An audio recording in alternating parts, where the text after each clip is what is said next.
안녕하세요. 한 변호사 함철성 변호사. 배 변호사 배양미 변호사입니다. 배변. 네. 네, 저번 주에 이렇게 좀 주말에 상담을 하셨던 분이 아직까지도 되게 기억이 남는데 배우자의 외도 때문에 한번 몰래 뒤를 밟으신 거야. 동영상을 찍으셨더라고.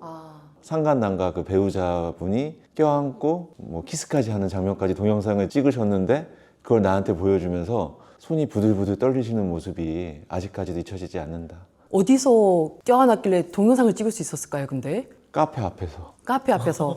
헤어짐을 아쉬워하면서 찍었던 것 같더라고. 네, 보통은 이제 이렇게 사람들이 없는 그 숙박업소에서 이렇게 하는데 카페 앞에서 할 정도면 뭐 대놓고 보라고 뭐 이런 수준이네요. 대단했어. 근데 이런 상간 소송을 하다 보면은 여러분께서 생각하시는 것보다 이상이 아주 놀랄만한 일들이 많은 것 같습니다. 예전에 이제 간통죄가 있다가 없어졌잖아요. 그래서 지금은 이제 형사처벌은 안 되고 우리가 민사상 위자료 소송, 저희가 이제 많이들 상간소송이라고 부르는데 굉장히 정말 충격적인 사례들이 사실 굉장히 많습니다. 말하기 쉽지 않을 만큼.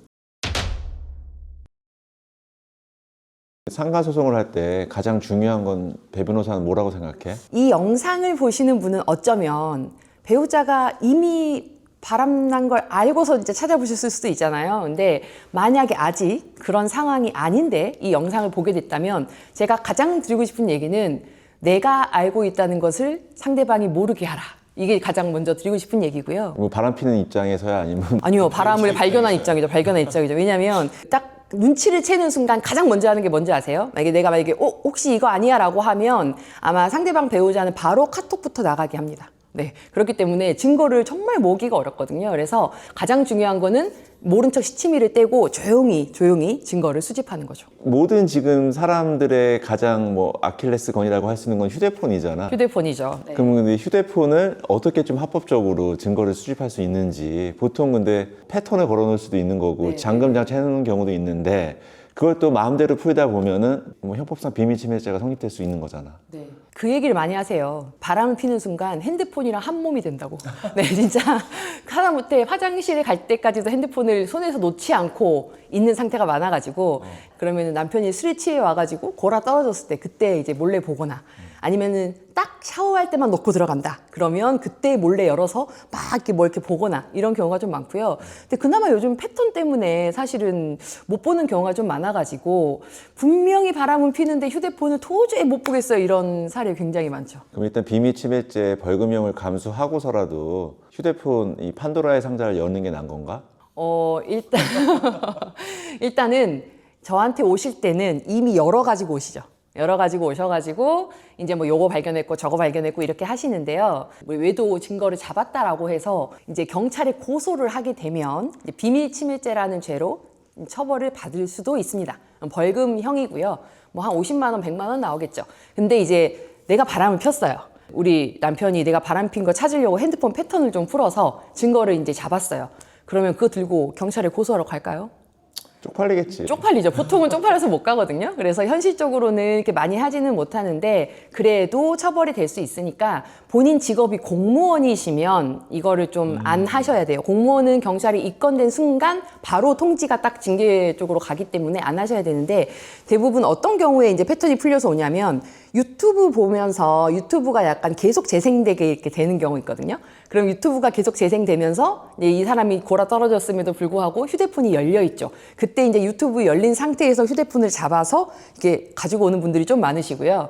그다음에 이제 휴대폰 자체는 확보를 못 하는데 요즘에 워치를 많이 쓰시잖아요. 그러면 워치를 뭐 충전 좀 해줘 이렇게 넘기는 경우도 있고 아니면은 워치를 충전해 놓고 잠깐 남편이 쓰레기 버리러 1층에 내려갔는데 그 워치에 땅 하고 이렇게 카톡이 떴는데 뭐 자기야 사랑해 이렇게 뜨는 경우가 있는데 이거 없을 것 같잖아요. 생각보다 그렇게 처음 알게 돼가지고 추궁해서 증거를 가지고 오신 분 정말 많으시거든요.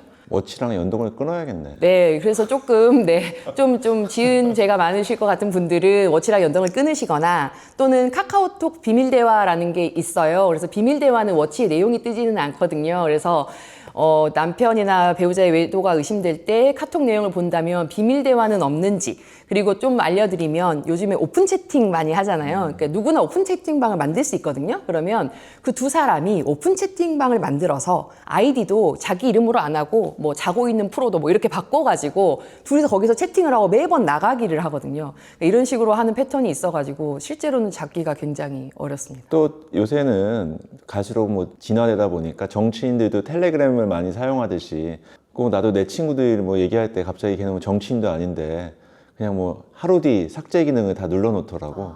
죄가 많은 애 같아 걔는.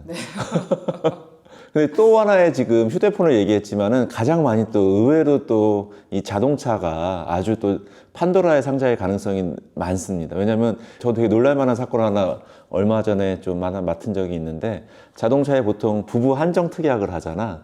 근데 이럴 경우 피보험자가 뭐 배양미, 뭐 윤경일 수도 있듯이 그럴 경우에는 공동 명의로 일단 보험을 가입하게 되는데 또 알뜰하게 보험 가입해서 또 이걸 단거리 특약을 넣어놓은 거야. 뭐 C 보험사인데 그 C 보험사는 또 무슨 소켓 같은 걸 주더라고. 주행거리 속일 수가 있으니까. 그래서 그거를 뒤에 있는 좌석에 꽂으면은 위치 추적 다 된다는 거야. 어디 뭐 간다고 했는데 특정 모텔촌에서 머물러가지고 그 시간과 그 장소가 다 한정돼가지고 참 그래서 이게 마일리지 특약 들면 안 되겠구나라는 생각이 들었는데. 그리고 그 요즘에 휴대폰이랑 자동차 연동되는 거 있잖아요. 미리 시동 걸고 맞아. 미리 데워놓고 하는데 내 자동차 위치 찾기가 있거든요. 그래서 실제로 제가 진행했던 사건 중에도 와이프가 이제 바람이 난 사건이었는데 자동차 오토로 이렇게 해봤더니 그 상간남 집 앞에 차가 세워져 있었고 거기서 기다리니까 둘이 이렇게 포옹하고 손잡고 내려오는 장면을 현장에서 잡았던. 그다음에 이제 블랙박스 많이 궁금해 하시는데 블랙박스 증거 쓰면 불법 아니냐 뭐 이렇게 많이 싸우잖아요. 근데 같이 쓰는 자동차에 블랙박스를 내가 쓰는 것은 합법입니다. 그런데 완전히 분리되어 있는 자동차에 그러니까 부부지만 뭐 같이 안 쓴다 또는 별거 중이다.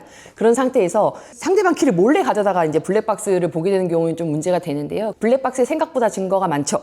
여기서 많이 또 물어보시는 게 블랙박스를 매일 지우고 들어와요. 이런 분도 되게 많거든요. 밖에만 나갔다 오면은 블랙박스를 다 초기화를 한대요. 귀찮아서 못하겠다. 그거 굉장히 의심이 되잖아요. 근데 그것만으로는 단 그거 하나만으로는 외도의 증거가 되지 않는다. 다른 증거가 많이 있으면 블랙박스도 매일 지우고 왔어요. 이렇게 이를 수는 있는데 그것만으로는 증거가 되지 않고요. 블랙박스에서도 중요한 게 뭐냐면 그 숙박업소 갈 때 껐다가 나올 때 켜는 경우도 많거든요. 근데 이제 이분들이 좀 방심을 하게 되면 어떻게 하냐면 그렇게 해놓고 다시 연인한테 전화를 겁니다.